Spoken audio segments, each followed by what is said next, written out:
रश्मि और अमर लॉकडाउन के चलते डेटिंग ऐप पर मिलते हैं। उसी बीच उनकी बॉन्डिंग बहुत अच्छी बन जाती है और दोनों एक दूसरे से प्यार करने लगते हैं। बस लॉकडाउन खत्म होते ही चट मंडी पट शादी। उससे पहले घर में बात तो कर लो। अरे माँ पापा कभी मना नहीं करेंगे। अमर की बात सुन रश्मि खुश हो जाती है।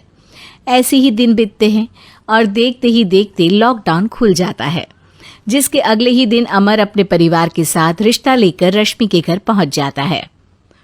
अभी लॉकडाउन खुला ही है और कोरोना तो खत्म भी नहीं हुआ, इसलिए ज्यादा कुछ ना करके अगले कुछ दिनों में छोटे फंक्शन के साथ शादी कर लेते हैं। अमर के पापा की बात पर सब सहमत हो जाते हैं। कुछ दिन बाद दोनों की शादी हो जाती है और रश्मि अपने ससुराल पहुंच जाती है। बेटा, शादी तो तूने अपनी मर्जी से कर ली, लेकिन बहू को बोल देना इस घर में हुक्म मेरा ही चलेगा, इसलिए अपना राज जमाने की कोशिश भी ना करें। माँ, रश्मि को यहाँ सिर्फ प्यार, आशीर्वाद और अपनापन चाहिए, पैसा या राज नहीं। बेटी की बात पर सास मुंह बनाए वहां से चली जाती है और अब वो हर रोज रश्मि को परेशान करना और ताने देना शुरू कर देती है। देखो, ये है आजकल की लड़की, इंटरनेट पर लड़कों से बातें करते हुए इन्हें शर्म भी नहीं आती, और यहाँ तो देखो कितनी सीधी सुशील बनकर दिखा रही है। मम्मी, शादी के रिश्ते वाले इंटरनेट ऐप से जब किसी को कोई दिक्कत नहीं है, फिर डेटिंग ऐप के जरिए मिलना किस तरह गलत हो सकता है? रश्मि के डेटिंग ऐप वाली बात सुन उसकी हैरान सास तुरंत तुनक कर पूरे घर को सिर पर उठा लेती है, जिसकी आवाज सुन अमर और उसके पापा भी वहां आ जाते हैं। हाय मेरी माता, इतना बड़ा झूठ! डेटिंग ऐप को इंटरनेट के जरिए मिली है बोलकर इस कलमुही को मेरे सर ला बिठा दिया। अरे नास पिटी, तुझे जरा भी शर्म नहीं आई? वहां न जाने कितने लड़कों से गुलु गुलु करके तुझे मेरा ही लड़का मिला था फंसाने के लिए। माँ, मुझे तो समझ नहीं आ रहा क्या बोले जा रही हो। डेटिंग ऐप इस्तेमाल करना कोई अपराध नहीं है, और तुम रश्मि को ऐसा कैसे बोल सकती हो? मैं भी तो था उस ऐप पर। पहले उसके लिए माँ से झूठ बोला और अब लड़ाई कर रहा है। सास और अमर की बात सुनकर रश्मि हैरान खड़ी रहती है। अमर, तुमने घर में झूठ क्यों बोला? ये सब देख रही हो ना, इसी की वजह से झूठ बोलना पड़ा। एक तरफ अमर और रश्मि की ये बात चल रही होती है, वहीं दूसरी तरफ सास का नॉन स्टॉप क्लेश सबको परेशान कर देता है।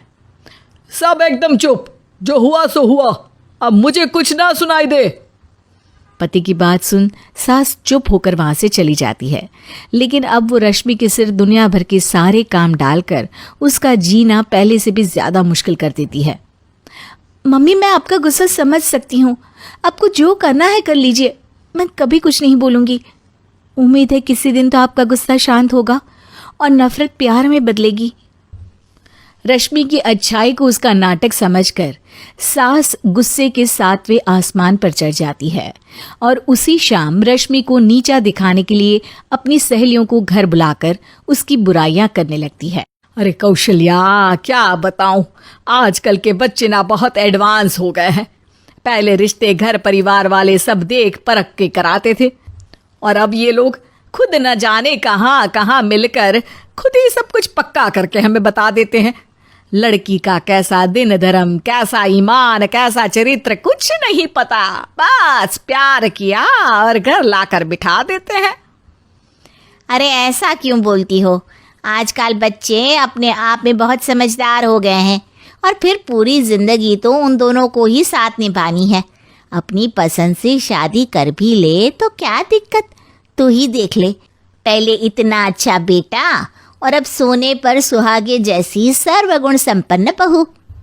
और पता है, अभी कुछ दिन पहले मेरी बेटी ने मुझे डेटिंग ऐप के बारे में बताया, जहां लड़का लड़की अपनी पसंद से अपने आप एक दूसरे को चुन लेते हैं, और फिर अगर सब सही रहता है तो बात आगे भी बढ़ जाती है। अरे इसमें इतना खुश होकर क्या बता रही हो? ये तो गलत है। न जाने कौन क्या है, कितना झूठ कितना सच है। अरे पर सोचो, जब तुम किसी के बताए रिश्ते को देखने जाते हो तो क्या एक ही बार देखने से सच झूठ का पता लगा सकती हो? जरूरी नहीं कि बच्चों का लिया फैसला हमेशा गलत हो। अरे बहुत बार हमसे भी तो गलत फैसले होते हैं ना। अच्छे बुरे लोग तो हर जगह मिल सकते हैं, फिर इसमें सिर्फ बच्चे ही गलत कैसे? सहेलियों की बात सुन सास सोच में पड़ जाती है और इसी तरह कुछ दिन बीत जाते हैं जिसमें ना तो वो रश्मि को परेशान करती है और ना ही कोई ताना सुनाती है, जिसे देख रश्मि परेशान हो जाती है। मम्मी, आपकी तबीयत तो ठीक है ना? कुछ दिनों से देख रही हूँ आप मुझे कुछ बोलती ही नहीं। तो मेरा परेशान करना ज्यादा अच्छा लगता है क्या? नहीं, आपकी शांति उससे ज्यादा परेशान कर रही है। शांति इसलिए है क्योंकि मुझे एहसास हो गया है कि गलत तुम लोग नहीं, मेरी सोच है। प्यार तो एक सुंदर एहसास और शादी खूबसूरत साथ है। अगर ये साथ सच्चा है तो कहीं पर भी किसी भी तरह जुड़ा हो उससे कोई फर्क नहीं पड़ता। आप कौन है? इतनी अच्छी बातें मेरी पत्नी तो नहीं बोल सकती। क्या आप भी?